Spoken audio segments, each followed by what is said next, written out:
দেখুন, গত 2.5 বছর ধরে আমি ভাঙড়ের মানুষের সঙ্গে আছি। ভাঙড়ের মানুষ হলো আমার একটা পরিবারের মতো, এবং আমার আত্মবিশ্বাস যে এবারে ভাঙড় বিধানসভায় তৃণমূল কংগ্রেস জিতবে।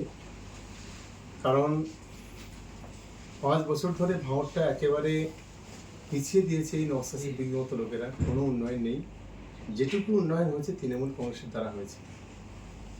ফলে মমতা বন্দ্যোপাধ্যায়ের উন্নয়নে সামিল হওয়ার জন্য ভাঙড়ের সাধারণ মানুষ তারা নিশ্চিতভাবে তৃণমূল কংগ্রেসের পাশে থাকবে, আমাদের পাশে থাকবে, এটা আমার এবং শুধু পঞ্চায়েতের উন্নয়ন নয়, আজকের মমতা বন্দ্যোপাধ্যায়ের যে 96টি প্রকল্প, তো সেই 96টি প্রকল্পের সুবিধা আজকের ভাঙড়ের মানুষ পাচ্ছে। ভাঙড় আমরা হেরে গেলেও মমতা বন্দ্যোপাধ্যায় কোনোদিন দ্বিধা দ্বন্দ্ব, কোনোদিন কোনো কণ্ঠিত হয়নি। আজকে প্রত্যেকটা মানুষের সেই পরিষেবা দিচ্ছে। আমরা সেই উন্নয়নগুলোকে নিয়ে আমরা মানুষের দরজায় দরজায় পৌঁছাই। ভাঙড়ের প্রাক্তন বিধায়ক আরাবুল ইসলাম উনি আজকে আইএসএফ জয়েন করেছেন এবং সেখানে বলছেন আমাদের ছেলেদের মিথ্যাভাবে কেস দিলে আমি থানাগুলো অচল করে দেব, এমনটাই হুঙ্কার দিয়েছেন রীতিমতো। আজকে কি বলবেন? তো অত্যন্ত কথাটা হাস্যকর, অত্যন্ত আরাবুলের কথাটা শুনে হাসি লাগে। যদি আমি 2021-এর আগ থেকে দেখি, যারা সত্যিকারের পীর বলে দাবি করে, সত্য কথা ছাড়া বলতে পারে না, নিজে অনেক বড় বড় কথা বলে, লম্বা লম্বা কথা বলে, যদি 500খানা রেকর্ডিং আছে যেখানে নওশাদ সিদ্দিকী, আব্বাস সিদ্দিকীরা এই আরাবুলকে তুলনা করেছে, আরাবুলও পাল্টা তুলনা করেছে। এমনকি আরাবুলের একটা রেকর্ডে বলা আছে, সেখানে ভিডিও আছে এখন আমার কাছে, এখানে বলেছে নওশাদকে সাংবাদিকরা প্রশ্ন করেছিল বিলকিসের সঙ্গে নওশাদের সম্পর্কের বিষয়ে, বলেছে শুধু একটা মেয়ের নয়, ও আরো অনেক প্রচুর মেয়ের সঙ্গে ও ওঠা বসা করেছে, বসা করেছে। আজকে তাকে দলে নিল, ভাবতে পারছি না এদের নীতি নৈতিকতা আদর্শটা কোন জায়গায়। এবং শুধু তাই নয়, ভাঙড়ের মানুষ, আমি তাদের কাছে এইটুকু বলবো যে যার অত্যাচারে, যার ব্যবহারে আপনারা, যার নির্যাতনে নির্যাতিত হয়ে এই তৃণমূল কংগ্রেসটা ছেড়ে যে আইএসএফ এ গিয়েছিলেন, আজকে সেই কিন্তু আইএসএফ এর নেতা।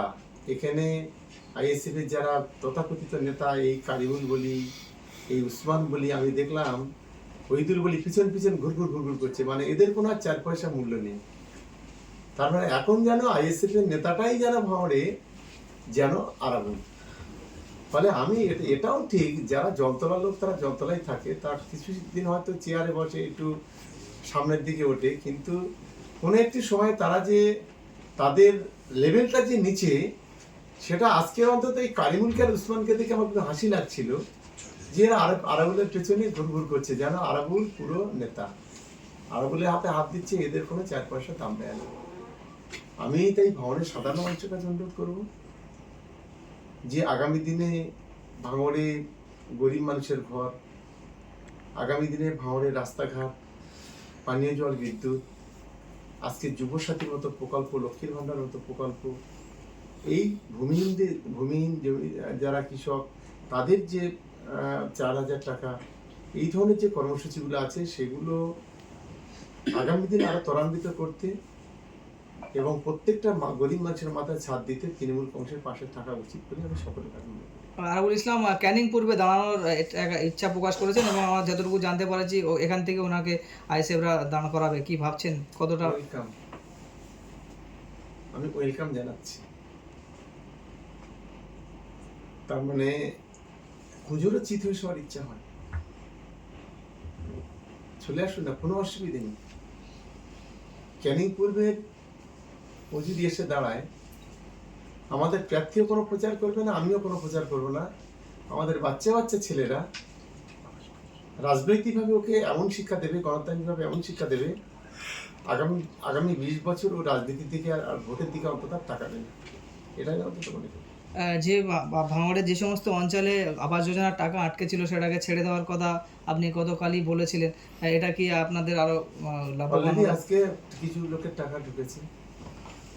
দেখুন, সারা বাংলায় বেশ কিছু গ্রাম পঞ্চায়েতে বিভিন্ন কারণে আটকে ছিল টাকা। আমি অন্তত গতকাল আমার নেতা অভিষেক বন্দ্যোপাধ্যায়ের সঙ্গে কথা বলি, আমি সেইগুলো অন্তত রিলিজ করতে পেরেছি। এটা আমার কাছে অনেক বড় পাওনা। কারণ আমরা গরিব মানুষের পেটে লাথি মেরে রাজনীতি করি না, আর আগামী দিনেও করবো না, তাতে আমাদের ক্ষতি হলে হবে, লাভ হলে হবে। আচ্ছা, পুলেরহাটে আপনার গাড়িকে লক্ষ্য করে আপনারই নাকি লোকজন বোমা মেরেছিল, এতটা লোক থাকা সত্ত্বেও সেটা আজকে আরাবুল ইসলাম দাবি করছেন, কি বলবেন এটা নিয়ে? দেখুন, এর কথা কেউ শোনে? এ তো একটা অর্ধেক পাগল লোক। এ এখন নিজে টিআরপি বাড়ানোর জন্য এখন অনেক কথা বলবে। এখন যদি নওশাদ যদি বলে যে আমার পায়ে ধরে বসে থাক, বা আব্বাস যদি বলে পায়ে ধরে বসে থাক, ও পায়ে ধরেই বসে থাকবে।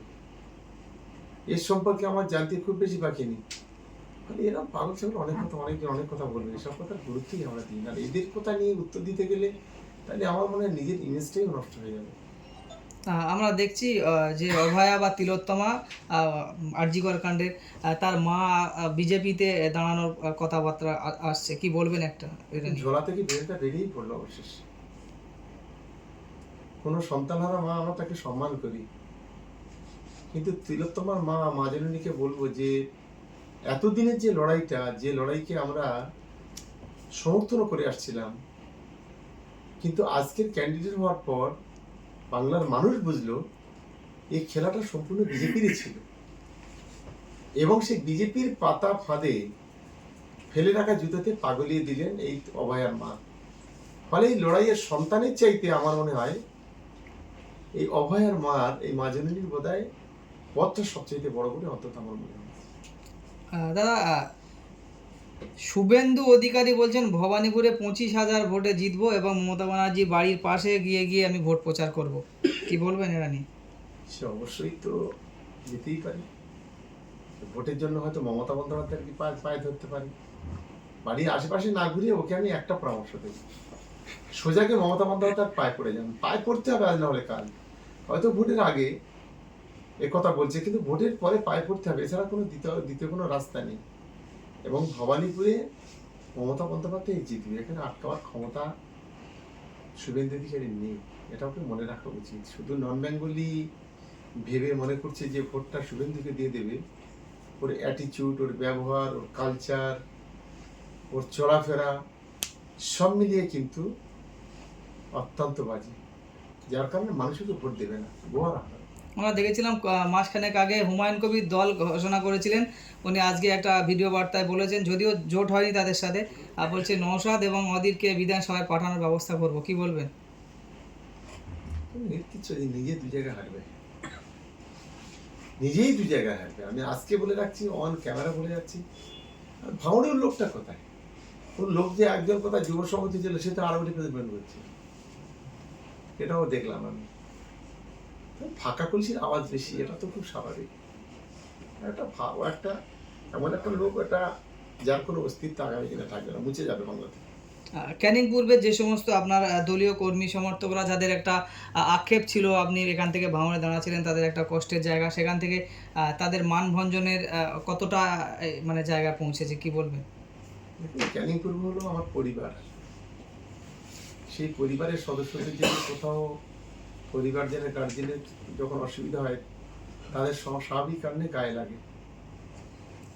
আবার গার্জেন যদি বলে, তারা সে কথাটা শোনে। এটাই হচ্ছে আমাদের ফ্যামিলি। তারা প্রথম মনে করেছিল যে দাদার সম্মান নষ্ট হচ্ছে, যার কারণে তারা রাস্তায় নেমেছিল। আবার তাদেরকে আমি বুঝিয়ে বলেছি যে আমার নেতার নাম অভিষেক বন্দ্যোপাধ্যায়, নেতা যখন যেটা বলবে সেটা আমাদের মানতে হবে। তারা এক কথায় মেনে নিয়েছে, এবং আমরা ওটা তৃণমূল কংগ্রেসের পরিবার ঐক্যবদ্ধ।